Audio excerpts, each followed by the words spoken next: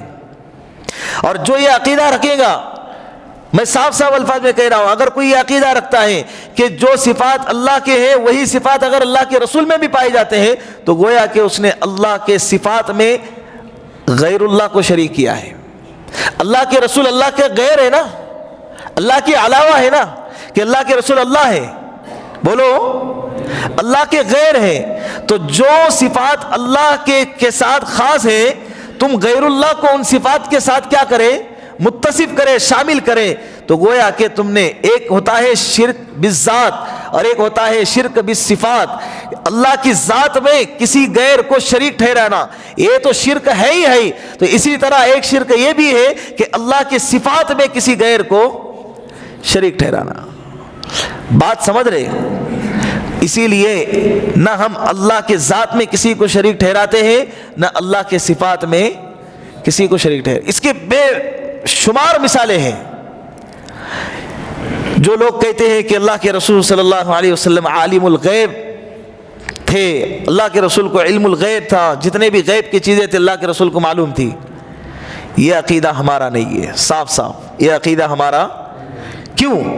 اس لیے کہ ایک چند لوگ آپ صلی اللہ علیہ وسلم کی خدمت میں آئے اور کہنے لگے کہ یا رسول اللہ ہماری قوم مسلمان ہونا چاہتی ہے، تو ان کے تعلیم کے لیے آپ اپنے صحابہ کے حافظ قرآن اور قرآن کے جاننے والے ایک جماعت کو ہمارے ساتھ میں بھیج دیجئے۔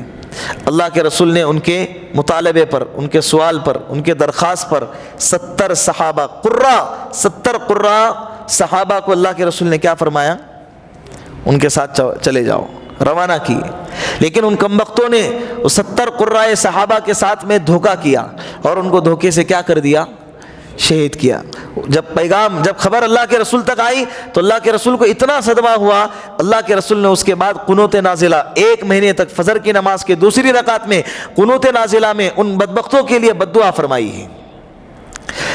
اب یہاں پر ایک بات، اللہ کے رسول صلی اللہ علیہ وسلم اگر عالم الغیب ہوتے تو اللہ کے رسول کو معلوم ہونا چاہیے تھا کہ اللہ کے رسول صلی اللہ علیہ وسلم کو یہ معلوم ہونا چاہیے تھا کہ یہ جو آئے ہوئے دھوکہ دینے کے لیے آئے ہیں، یہ لوگ لے کر جائیں گے بعد میں میرے صحابہ کو کیا کریں گے۔ تو اگر معلوم ہوتا تو اللہ کے رسول بھیجتے، اپنے ہی ہاتھوں سے اپنے صحابہ کو شہید ہونے کے لیے بھیجتے۔ تو وہ آگے کیا ہونے والا ہے جو پردے میں ہے، جو غیب میں ہے، وہ چیزوں کو اللہ نے چھپایا ہوا تھا، اور اس کا علم صرف کس کو ہے؟ اللہ کو ہے۔ اس کا علم کس کو ہے؟ ایسی بہت مثالیں ہیں۔ امی عائشہ صدیقہ رضی اللہ عنہا پر رئیس المنافقین عبداللہ ابن ابی ابن سلول یہ کمبخت نے کیا کیا تھا؟ الزام لگایا تھا، تہمت لگائی تھی، جس کو واقعہ افک کے اندر بڑے تفصیل سے انشاءاللہ بیان کیا جائے گا۔ آپ صلی اللہ علیہ وسلم کے زوجہ محترمہ ہیں امی عائشہ، جس سے آپ صلی اللہ علیہ وسلم بہت بے انتہا پیار کرتے ہیں۔ اس کمبخت نے امی پر تہمت لگائی، بڑا لمبا تفصیلی قصہ ہے۔ جب تہمت لگائی گئی تو مدینے کے اندر وہ ایک سناٹے کا ماحول تھا، بڑا غم کا، بڑے تشویشناک کا ماحول تھا۔ منافقین سب کے سب اس تو بہتان لگانے کے لپیٹے میں آ گئے۔ صحابہ اکرام میں سے 3 صحابی بھی اس کے لپیٹے میں آ گئے، اس بہتان کے اس افواہ کے اندر۔ حضرت حسان ابن ثابت رضی اللہ عنہ، حضرت مستہ ابن اساسہ رضی اللہ عنہ، حضرت حمنہ بنت جہش رضی اللہ عنہا، یہ 3 صحابیہ ہیں جو سچے پکے مومن اور مسلمان ہیں، لیکن اس افواہ کے وہ بھی شکار ہو گئے۔ بعد میں ان پر حد جاری فرمائی۔ آپ صلی اللہ علیہ وسلم خاموش ہیں۔ ایک دفعہ تو اللہ کے رسول نے یہ بھی فرمایا کہ اے عائشہ اگر تجھ سے خطا ہوئی ہے اللہ سے معافی مانگو، اللہ معاف کرنے والے ہیں۔ اللہ کے رسول صلی اللہ علیہ وسلم اگر عالم الغیب ہوتے تو اللہ کے رسول صلی اللہ علیہ وسلم امی عائشہ کے ساتھ اس طرح سے بات کرتے؟ بولو، معلوم ہوتا نا۔ کئی دن تک یہ سلسلہ چلتا رہا، بعد میں قرآن کریم کی آیتیں نازل ہو گئی، وحی نازل ہو گئی، پھر اس کے بعد امی عائشہ کی برات نازل ہو گئی، پاکیزگی کا اظہار اور اعلان ہو گیا، اس کی گواہی قرآن دے رہا ہے۔ یہ بعد میں ہو گیا۔ کیا ہو گیا؟ بعد میں۔ ایک حدیث ہے بڑی تفصیل سے، حدیث جبرائیل، حضرت جبرائیل علیہ السلام ایک صحابی کے شکل میں، ایک انسانی شکل میں اللہ کے رسول کے دربار میں آئے۔ صحابہ کا مجمع بیٹھا ہوا ہے اور اللہ کے رسول کے گھٹنے سے گھٹنا لگا کر بیٹھ گئے۔ تمام صحابہ حیران۔ حضرت عمر اس حدیث کے راوی ہے، حضرت عمر بن خطاب رضی اللہ عنہ اس حدیث کو بیان کرتے ہیں۔ وہ کہتے ہیں کہ ایک شخص آیا جس کے بال بالکل کالے، لباس ایک دم سفید،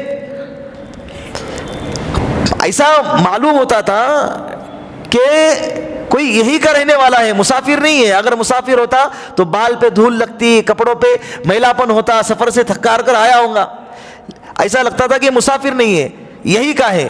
یہی کا ہے تو کوئی نہ کوئی تو اس کو پہچانتا ہوتا نا، تو اس کے چہرے کو دیکھو تو وہ ایسا لگتا تھا کہ وہ یہاں کا نہیں ہے، وہ کہاں کا ہے، باہر کا ہے۔ دونوں عجیب و غریب علامتیں اس میں پائی گئی۔ اور مجمع کو چیرتا وہ اللہ کے رسول کے گھٹنے سے گھٹنا لگا کر بیٹھ گئے اور اللہ کے رسول سے سوال کرنے لگے. کسی کو نہیں معلوم تھا یہ حضرت جبرائیل علیہ السلام ہے. اللہ کے رسول سے سوال کر رہے ہیں اخبرنی عن الاسلام، اے نبی جی آپ بتا دیجیے کہ اسلام کسے کہتے ہیں. اللہ کے رسول نے اس کا جواب دیا. پھر ایمان، ایمان کسے کہتے ہیں؟ اللہ کے رسول نے فرمایا ایمان اسے کہتے ہیں، جواب دیا. تیسرا سوال کیا اخبرنی عن الاحسان، احسان کسے کہتے ہیں؟ اللہ کے رسول نے اس کا جواب دیا، جواب دیے. پھر چوتھا سوال کیا اس شخص نے، حضرت جبرائیل علیہ السلام نے جو انسانی شکل میں آئے تھے، انہوں نے چوتھا سوال کیے اخبرنی عن الساعہ، اے اللہ کے رسول مجھے بتائیے کہ قیامت کب آئیں گی. اللہ کے رسول نے کیا فرمایا؟ مل مسئول عنہا بأعلم من السائل، جواب دینے والا سوال کرنے والے سے زیادہ جانتا نہیں. یعنی اللہ کے رسول نے فرمایا کہ میں نہیں جانتا، میں نہیں جانتا. عالم الغیب ہوتے تو اللہ کے رسول کو بولو معلوم ہوتا کہ قیامت کب آئے گی. پھر اللہ کے رسول حضرت جبرائیل علیہ السلام نے سوال کا انداز بدل دیا اخبرنی عن اماراتھا، اللہ کے رسول بتا دیجیے کہ قیامت کب آئیں گے. جب اللہ کے رسول نے فرمایا مجھے نہیں معلوم تو اللہ کے رسول سے سوال کا انداز بدل دیا، فرمایا کہ اچھا ٹھیک ہے قیامت کب آئیں گی نہیں معلوم ہے تو قیامت کی علامتیں بتا دیجیے. پھر اللہ کے رسول نے وہ علامتیں بتا دیے جو اللہ نے اللہ کے رسول کو بتائے تھے. تو بے شمار چیزیں ہیں. تو یہ صفت صرف کس کے ساتھ خاص ہے؟ ہر گھڑی ہر آن جگہ ہر جگہ پہ حاضر و ناظر صرف اللہ ہے، اور ہر چیز کے جاننے والے، اگلا زمانہ پچھلا زمانہ حال کا زمانہ اور کائنات میں جتنے بھی زمانے آئیں گے تمام زمانے کو جاننے والے کون ہیں؟ اللہ ہے. ایک طبقہ اتنا حد سے آگے بڑھ گیا، اتنا طبقہ حد سے آگے بڑھ گیا وہ کہ غوث پاک کو بھی ہر جگہ پہ حاضر ناظر ماننے لگا. غوث پاک کو بھی ہر جگہ پہ حاضر اور ناظر ماننے لگا. کیونکہ بندہ جب حد سے آگے بڑھے گا نا تو حد سے آگے بڑھے گا تو اس کے بڑھنے کی کوئی لمٹ نہیں رہتی ہے. پھر وہ بے لگام بن جاتا ہے، بے لگام ہو جاتا ہے. باقاعدہ وہ اپنے مجلسوں کے اندر یہ تصور کرتے ہیں جب 11ویں شریف مناتے ہیں، چھٹی مناتے ہیں، غوث پاک کی چھٹی منانا، تو گویا کہ جس گھر میں چراغاں کیا جائے گا، جس گھر میں فاتحہ پڑھی جائیں گی، اس گھر میں غوث پاک بذات خود آتے ہیں سننے کے لیے. نعوذ باللہ، استغفر اللہ، یہ عقیدہ ہے ان کا. وہ ایک ویڈیو آپ نے دیکھا ہوگا نا کہ اسٹیج پہ مقرر صاحب بیان کر رہے اور پورا اسٹیج بھرا ہوا ہے، جوش میں تقریر کرتے ہوئے اچانک اسٹیج کیا ہو گیا؟ ٹوٹ گیا، پورا مجمع ایک ساتھ نیچے بڑھ گیا. تو جو مقرر صاحب تھے پہلے تو دیکھے کہ زندہ ہے کہ گئے، چند سیکنڈ کے لیے وہ اپنے آپ کو محسوس کرنے لگے. جب ان کو احساس ہو گیا کہ زندہ ہے تو پھر مجمع سے کہا کہ بیٹھو نیچے بیٹھو، یہ اسٹیج غوث پاک کے ہاتھ میں ہے، اس کو کچھ نہیں ہوگا. ہے سنے کہ نہیں؟ دیکھے ہوں گے آپ. یہ عقیدہ شرکیہ نہیں تو کیا ہے بتاؤ؟ غوث پاک نے اس اسٹیج کو پکڑا ہوا ہے. کس نے پکڑا ہوا ہے؟ ہر چیز کے قادر کون ہے؟ ہر جگہ پہ حاضر ناظر کون ہے؟ حد سے اگر حد چھوڑو گے نا پھر اس کی کوئی لمٹ، شیطان تمہارے کو ایسی جگہ تک لے کر جائے گا جہاں پر ایمان ختم ہو جائے گا، جہاں پر آپ کا ایمان کیا ہو جائے گا؟ ختم ہو جائے. اسی لیے ایمان، عقائد، اس کو بچانا بے حد ضروری ہے. عقائد کی حفاظت کیا ہے؟ بے حد ضروری ہے. قبر پرستی اسلام میں اس کا تصور ہی نہیں ہے. قبروں کی زیارت کی ترغیب دی گئی ہے لیکن قبر پرستی اسلام میں نہیں ہے. اس لیے عرب میں دیکھیں گے آپ جنت البقیع میں اللہ آپ کو بار بار لے جائے، جنت البقیع ہے، جنت المعلی ہے، سارے قبریں اکثر و بیشتر اس میں صحابہ کی قبریں بھی ہے. 10,000 سے زائد صحابہ کی قبریں ہیں مسجد جنت البقیع میں، لیکن کسی قبر پہ کوئی تختی لگی ہوئی نہیں.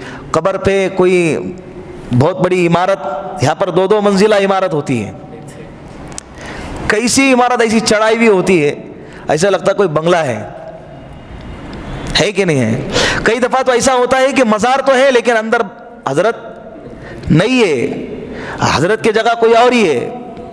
حضرت کی جگہ کئی مثالیں ایسے آپ پڑھو آپ کو ملے گا، لیکن کیا ہے، چل گئی سو چل گئی. لوگ جس کو اندھی تقلید کہتے ہیں بغیر تحقیق کے، یا ایھا الذین آمنوا ان جاءکم فاسق بنبأ فتبینوا. قرآن تو کہتا ہے کہ ایمان والو جب تمہارے پاس کوئی فاسق خبر لے کر آ جائے نا، فاسق فاجر، تو اس کی تحقیق کیا کرو. تحقیق کرو، معلوم کرو. حالانکہ ہم کو 100% یقین ہے کہ اس روز اقدس میں، روز اطہر میں آپ صلی اللہ علیہ وسلم آرام فرمائے ہیں. اس کے باوجود اللہ کے رسول نے ہم کو اس جگہ پہ سجدہ کرنے سے منع کیا، یقین کے باوجود. تو باقی کس کے قبر پہ ہم سجدہ کریں گے؟ نہیں کر سکتے نا، ہم کر ہی نہیں سکتے. تو اسی کا نام تو صراط مستقیم ہے. اسی کا نام تو کیا ہے کہ اے اللہ ہم کو اعتدال کے راستے پہ چلانا، اعتدال کے راستے کی ہدایت عطا فرمانا. ہم اللہ سے روزانہ نماز میں کیا مانگتے ہیں؟ جو حضرات درگاہوں پہ جاتے ہیں اور منتیں مانگتے ہیں غیر اللہ کے سامنے، غیر اللہ کے نام پہ چڑھاوا کرتے ہیں، نظر و نیاز کرتے ہیں، وہ حضرات بھی نماز کے اندر اللہ سے کہتے ہیں کہ اہدنا الصراط المستقیم، اور ان کی زندگی صراط مستقیم سے ہٹی ہوئی ہے.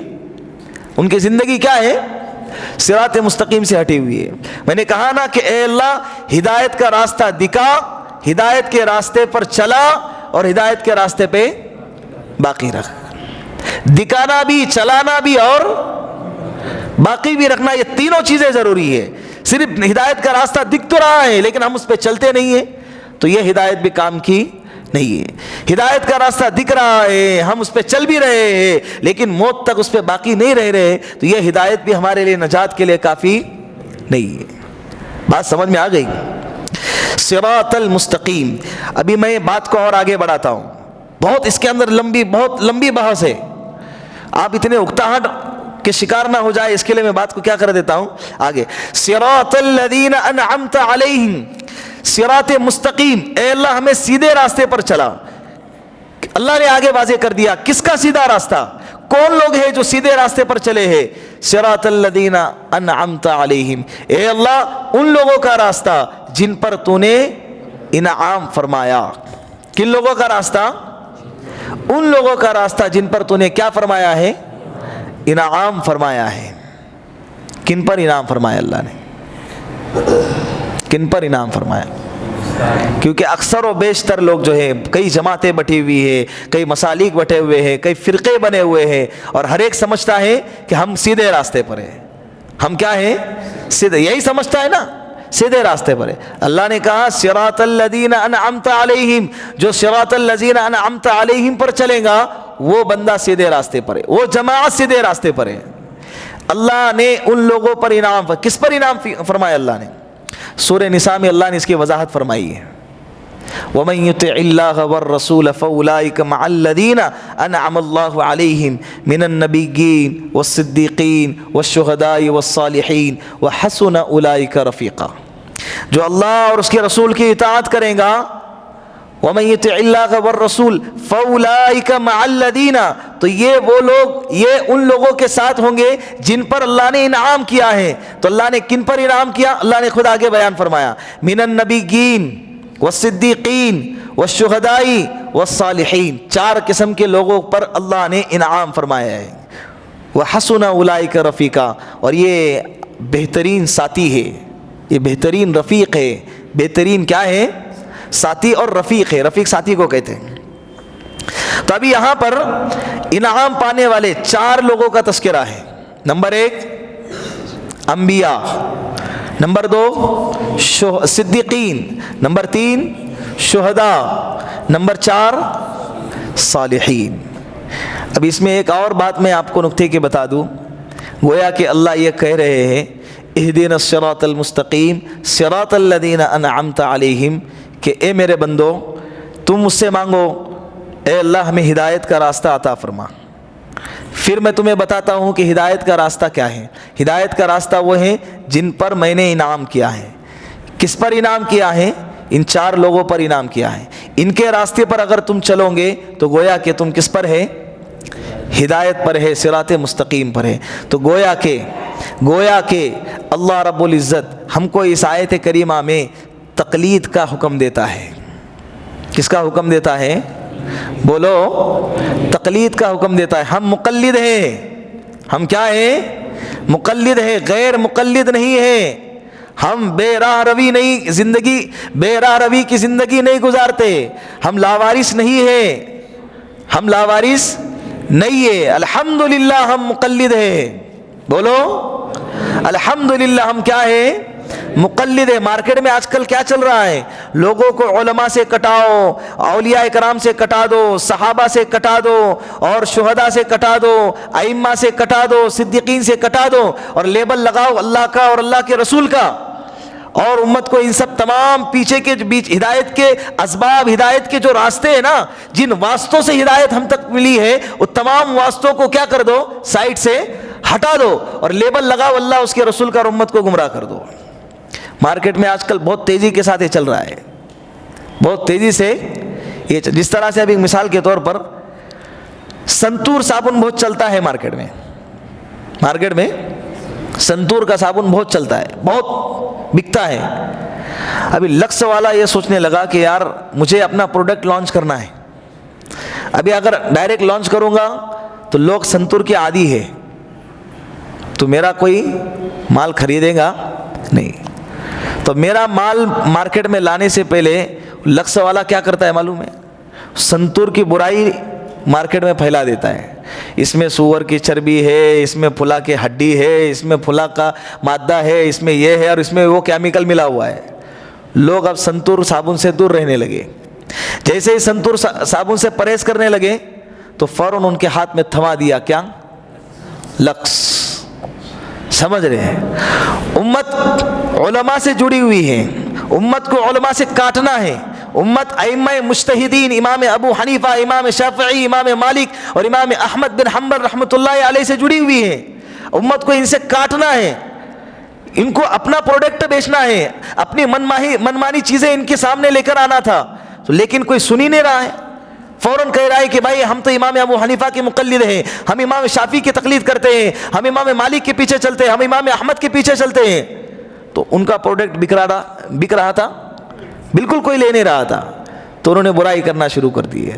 امام ابو حنیفہ یہ ایسے ہے، ان کی تقلید کرنا شرک ہے. امام ابو حنیفہ کو 17 حدیثیں یاد تھی. امام شافعی رحمۃ اللہ علیہ کی تقلید کرنا شرک ہے. امام مالک کی تقلید کرنا شرک ہے. امام احمد کی تقلید کرنا شرک ہے. یہ سارے لوگوں کو اتنا بھڑکایا ان کا. اور ایک ایسی مثال پیش کر دی کہ تم کون سی نماز پڑھتے ہو؟ محمدی نماز پڑھتے ہو کیا حنفی نماز پڑھتے ہو؟ امام ابو حنیفہ کی طرز پہ نماز پڑھتے ہو؟ سامنے والا بندہ بھی کنفیوز ہو جانا چاہیے کہ یار بات تو صحیح ہے، ہم کو کس کی نماز پڑھنی چاہیے؟ محمد صلی اللہ علیہ وسلم کی نماز پڑھنی چاہیے. یہ کیا اچانک یہ حنفی نماز پڑھ رہے ہیں، یہ کیا اچانک شافعی نماز پڑھ رہے ہیں، یہ کیا اچانک مالک کی نماز پڑھ رہے ہیں؟ تو اب ائمہ سے سب کو کاٹ دیا. اللہ اس کے رسول کا لیبل لگا رہے. لیبل تو بڑا پیارا ہے، لیکن وہ ایک گمراہی کا ایک بہت بڑا لیبل ہے، گمراہی کا ایک بہت بڑا سبب ہے، گمراہی کا ایک بہت بڑا ہتھیار ہے، جس کے اکثر و بیشتر طبقے کو انہوں نے کیا کیا ہے؟ گمراہی کے دہانے پر لا کر کھڑا کر دیا ہے. بات سمجھ رہے؟ میں آپ کو سمجھاتا ہوں وہ کیسے. جیسے ایک سوال کر رہا ہے ایک بندہ کہ آپ مہاراشٹر کے ہیں یا پونا کے ہیں؟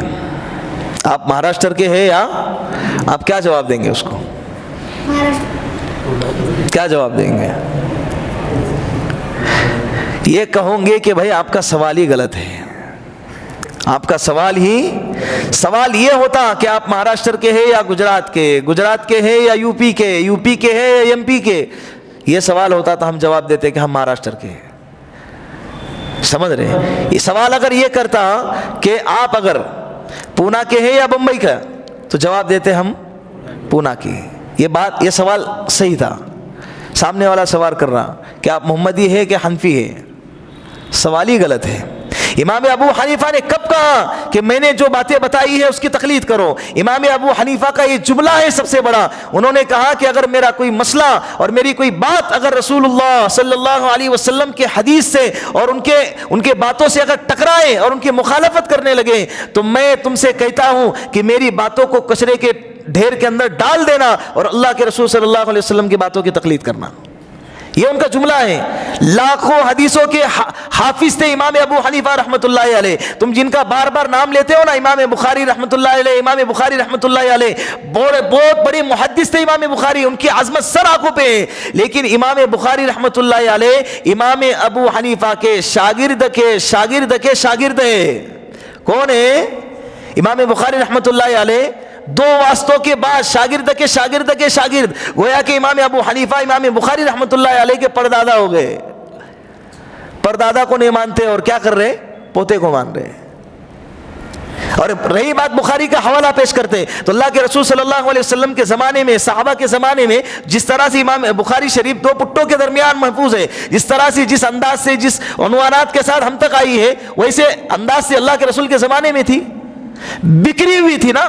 تو تم حوالہ پیش کرو ڈائریکٹ کہ اللہ کے رسول نے فرمایا، نہیں کر سکتے، کیونکہ جو بیچ میں واسطہ ہے نا کہ یہ فلاں نے مجھ کو حدیث بیان کی، فلاں کو فلاں نے بیان کی، فلاں کو فلاں نے بیان کی، فلاں کو فلاں صحابی نے بیان کی، اور فلاں صحابی کو رسول اللہ صلی اللہ علیہ وسلم نے، یہ واسطے کا نام ہی تقلید ہے.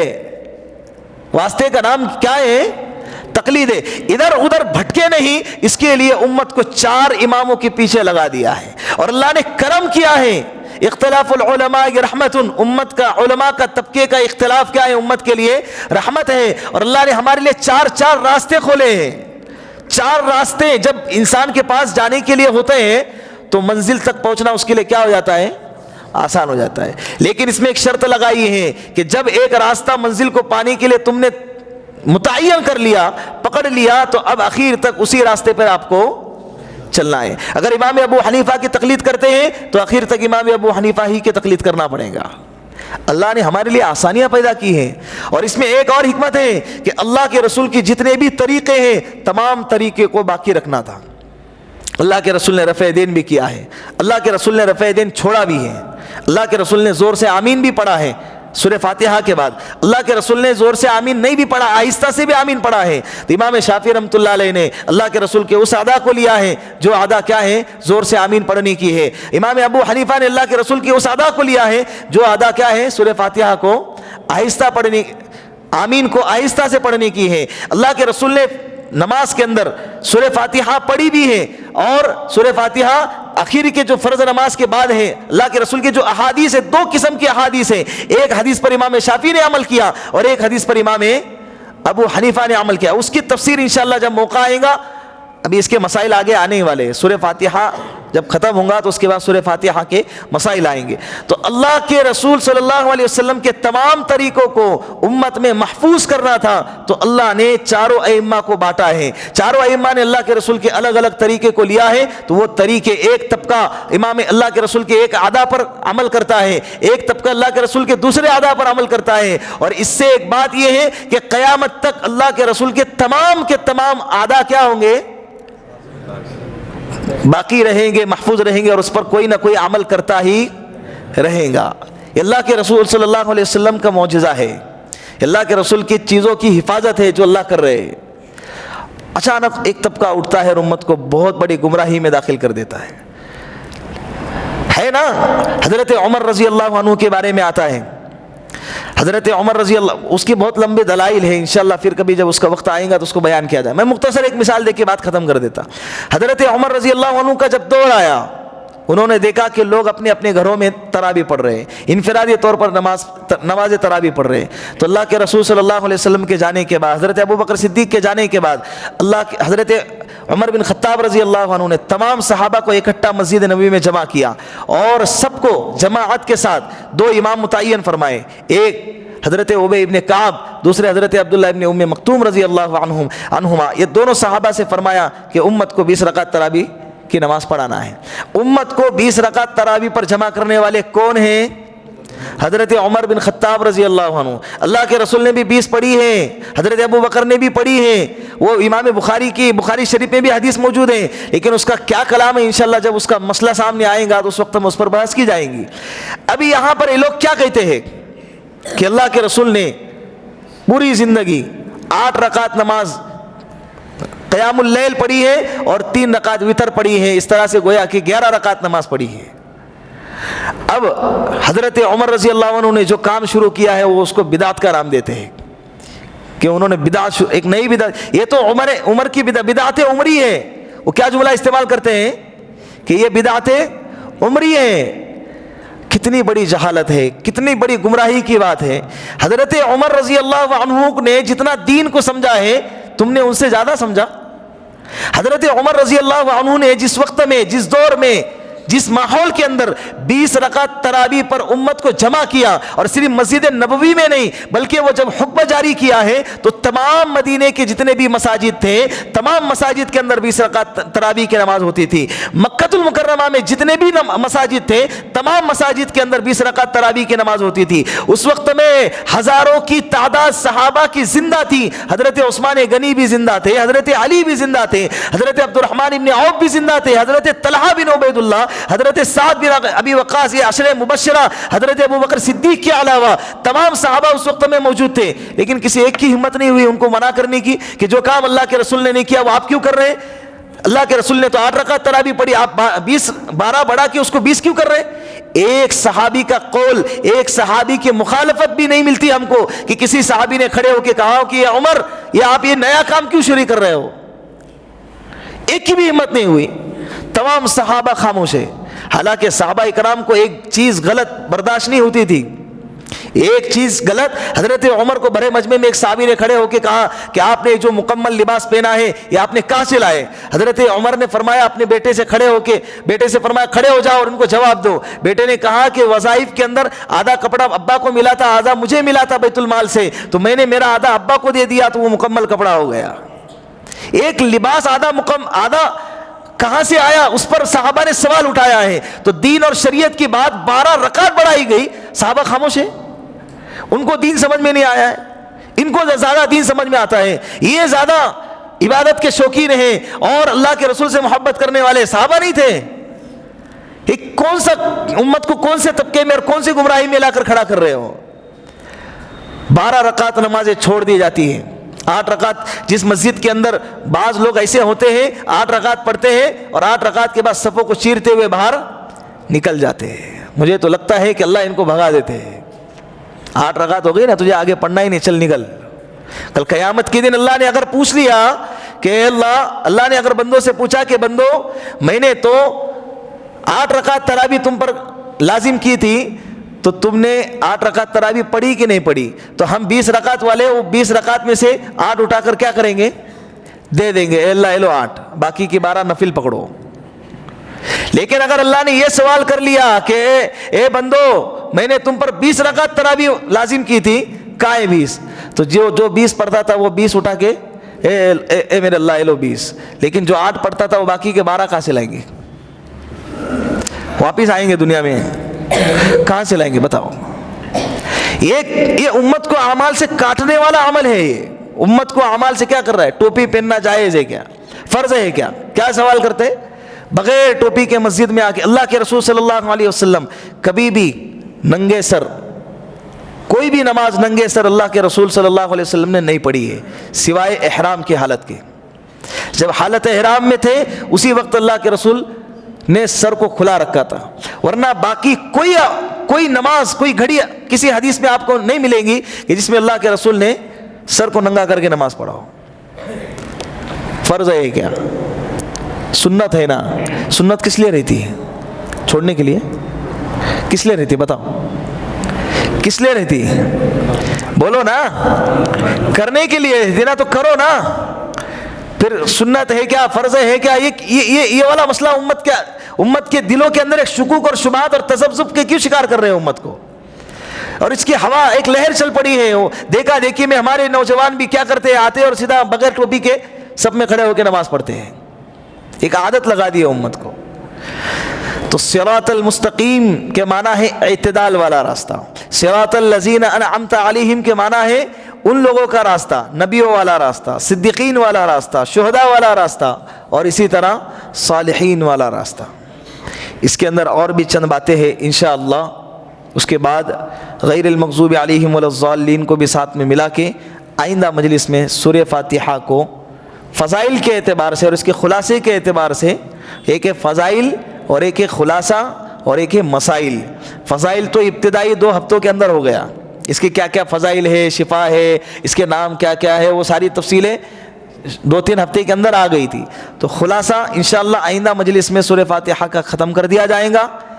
اس کے بعد آئندہ مجلس میں آپ لوگوں سے 2-3 لوگوں سے کھڑے ہو کے سورہ فاتحہ کا ترجمہ بھی سنا جائے گا۔ تو پورا ہفتہ اس کی تیاری، کسی سے بھی پوچھا جائے گا کہ بھائی آؤ، لیکن بھائی مجھ سے پوچھیں گے تو غائب ہو جاؤ گے، ایسا نہیں ہے. تو آؤ لیکن فائدہ آپ کا ہے. یاد آپ کو سورہ فاتحہ کا ترجمہ ہوگا، فائدہ کس کو ہوگا؟ آپ کو فائدہ ہوگا. نماز کے پڑھنے میں آپ کو ہی مزہ آئے گا، عبادات کے کرنے میں آپ کو ہی مزہ آئے گا. کہا میرا نمبر لگتا ہے اس کے لیے بھاری، وضو پہ وضو کرتے جا رہے، وضو پہ وضو کرتے آ ہی نہیں رہے جب تک خلاصہ شروع نہیں ہوتا ہے. ہم سیکھنے کے لیے بیٹھے ہیں. کس لیے بیٹھے ہیں؟ میں بھی سیکھنے کے لیے بیٹھا ہوں. تھوڑا بہت جو آتا ہے وہ آپ کے سامنے بیان کر رہا ہوں.